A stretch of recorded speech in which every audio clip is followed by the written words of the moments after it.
joins me now live from Lahore, I think. Mr. Khan, is that correct? That's right, Sangeeta. I'm sitting in Lahore. The pictures that we saw, as I say, were sent around the world. They created deep shock in Pakistani communities in the diaspora. Just describe to us how that arrest came about and what it felt like to be in the middle of it all. Well, Sangeeta, it was meant to create shock, and it was meant to, provoke my followers to demonstrate, go out in the streets, because I was on bail. There was no reason I should have been arrested. I was sitting in the precincts of the Islamabad High Court, about to appear in the court, and I was abducted. And it wasn't the police. It was basically a commando action. And I guess I should be flattered that at the age of 70, they needed commandos to pick me up. I mean, police could have sufficed. I wasn't going to resist arrest. But it wasn't an arrest. They abducted me from there. And later on, and let me say, abducted like I was some sort of a terrorist. I mean, the way they came in, broke the windows, beat up the staff, beat up the people who were guarding me, beat up the lawyers. And then the way they took me in this Jeep, so it was going to provoke a reaction. And there was a reaction because the Supreme Court later ruled that this was unlawful, what they had done. But the reaction, there was a reason why the government and the establishment wanted the reaction, because they used that to crack down on my party. And 10,000 people in 10,000 members of my party within 48 hours were jailed. And all my senior leadership was jailed. And this crackdown, they justified because there were these demonstrations. And in the demonstrations, there were about 4 buildings that were set on fire. And they based this on the arson, this crackdown. So we've had the most unprecedented crackdown in the history of our country. It's never happened like this before. Mr. Khan, the Pakistani government, of course, and the ruling party take a very different view of what happened. They have filed 160 criminal charges against you that range everywhere from corruption all the way up to terrorism charges.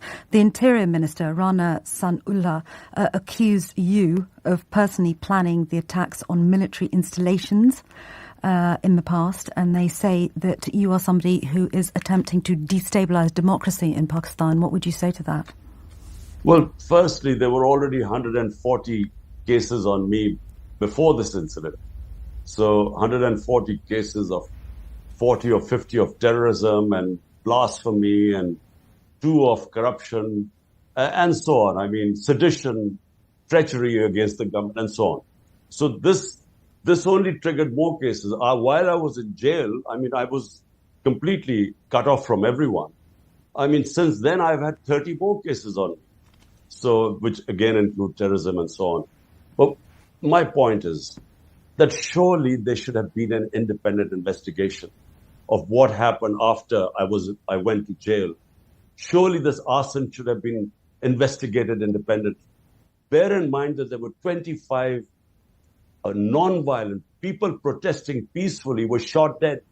There's no mention of 25 members of my party shot dead, and about 50 having bullet wounds.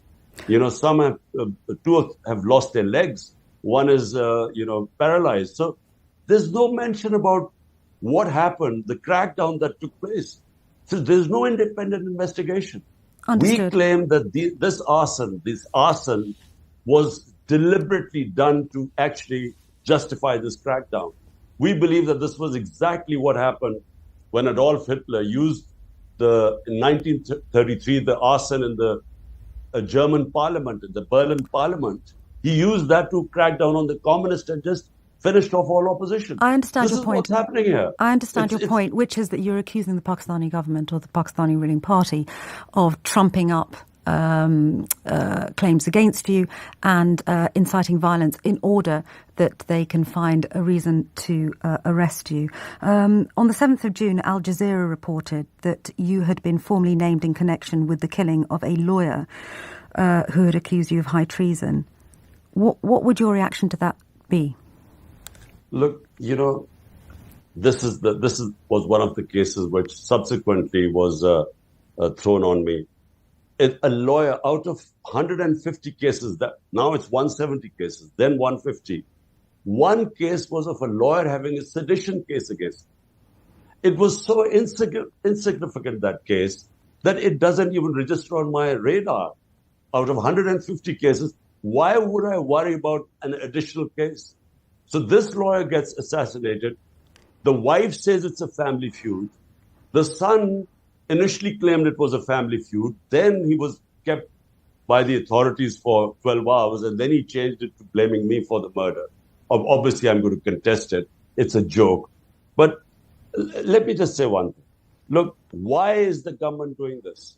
So let the listeners understand what is going on in Pakistan. Well, I was going to ask you about this because when your arrest was reported and we saw those images around the world, many people were commenting, both inside and outside Pakistan, saying that the reason this was happening is because you had colluded with the Pakistani army to gain power, and when you fell out of favour with them, they essentially kicked you out.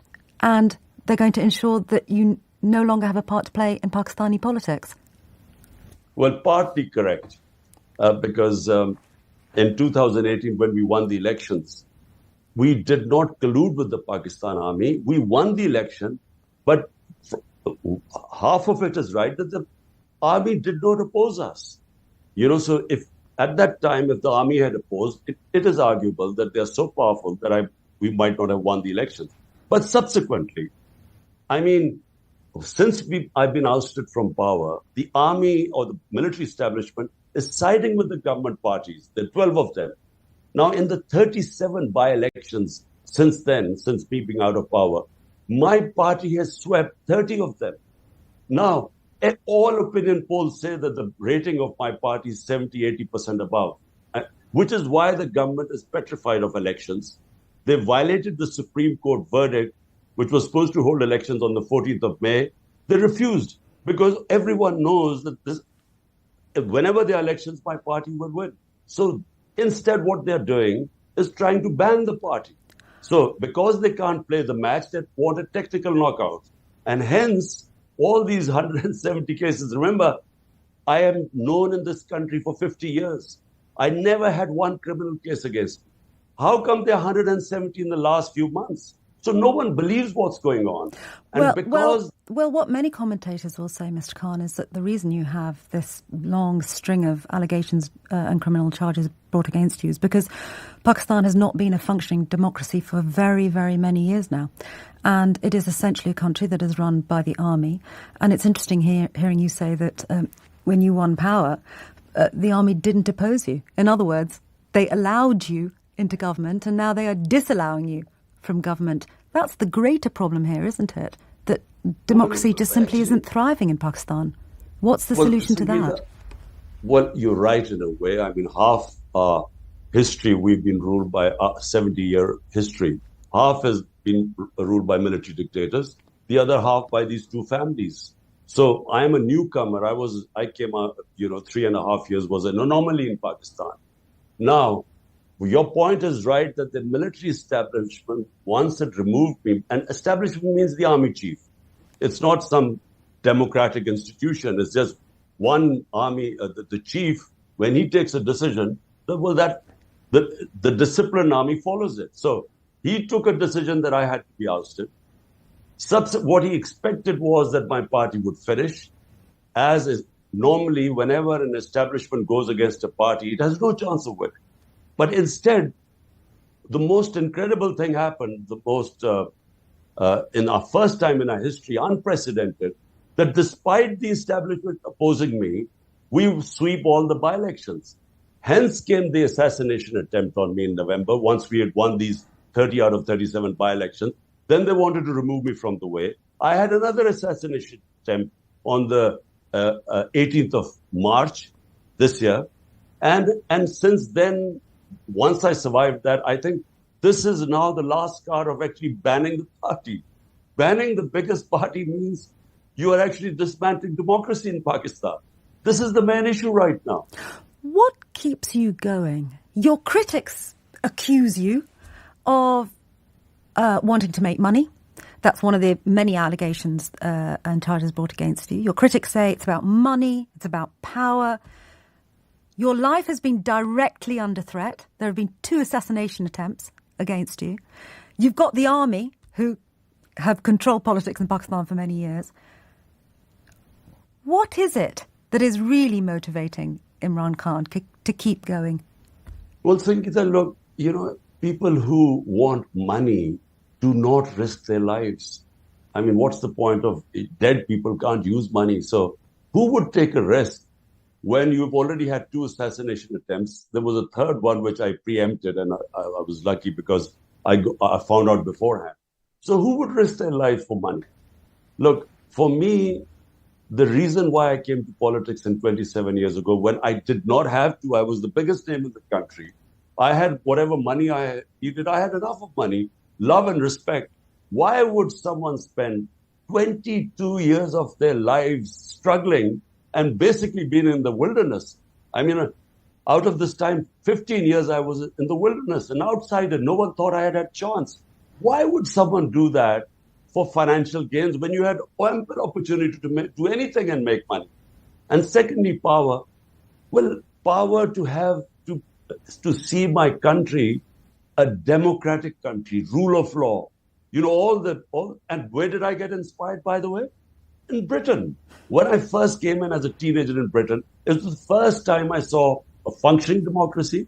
I came in when we had military dictatorship in Pakistan at the time. Functioning democracy, rule of law, welfare state, fundamental rights, human rights being protected.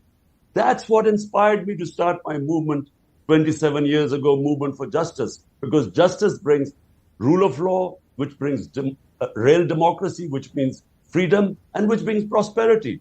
And so this is a struggle for life. I mean, for 27 years, I've been struggling. Right now, I'm facing probably the toughest challenge of my life, because I have the establishment ranged, determined that I should not be part of the electoral process, and they're doing everything. I expect to be thrown into prison soon. No. Because 170 cases, sooner or later, I'll end up in jail. You, of course, as an individual, face direct threat, but so do the people of Pakistan, in the sense that they face huge amounts of instability. What we have seen are Pakistanis, often young men, leaving Pakistan and making the dangerous journey to Europe.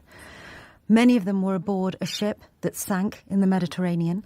Pakistan had a national day of mourning where we saw possibly up to 700 people killed, around 350 of them possibly Pakistani.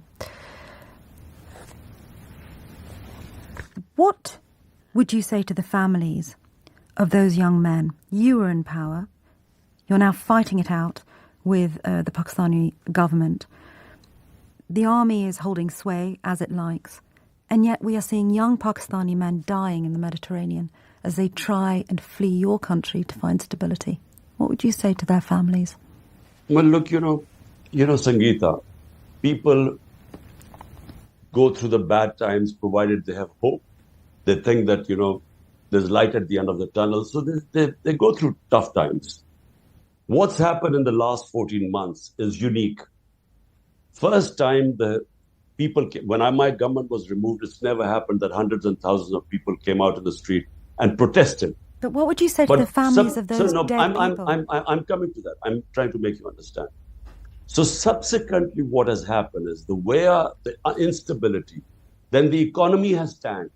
From 6% growth rate a year back, we are now down to 0%. So there's unemployment in the country. But worse, people are not seeing any hope because the capital is leaving the country. Up is 900,000 professionals have left this country in the last few months because they've lost hope. But professionals, they could go through legal channels, get visas abroad. Then you have the poor people who, because of unemployment and then lack of hope, now they are the ones who take these, become these illegal immigrants on boats. And this is not just in Pakistan, in all those countries where you do not have rule of law, where you have no hope, where you have conflict, you have people fleeing to what they consider, land of milk and honey, where they can get jobs, and if they work hard, they can make a better living. And so they take all these risks. So unfortunately, it's a bit of both. In our countries, we have not been able to establish rule of law and give a level playing field for our people. On the other hand, the rich countries do not stop. And let me just make you understand this. Every year, there is billions of dollars which leave poor countries stolen by the ruling elite, and they end up in London houses and palaces and offshore accounts. It's like, the Russian oligarchs who brought in money into London and Western capitals. There is nothing done by the Western countries to prevent this flight of capital from poor countries. So the poor countries are getting poorer. The ruling elites are robbing the countries and taking the money out. The rich countries are getting richer. The gap is getting bigger. And so this immigrant problem is going to get worse unless the Western countries and the richer countries stop this flight of capital, the plunder of the developing countries by their ruling elites.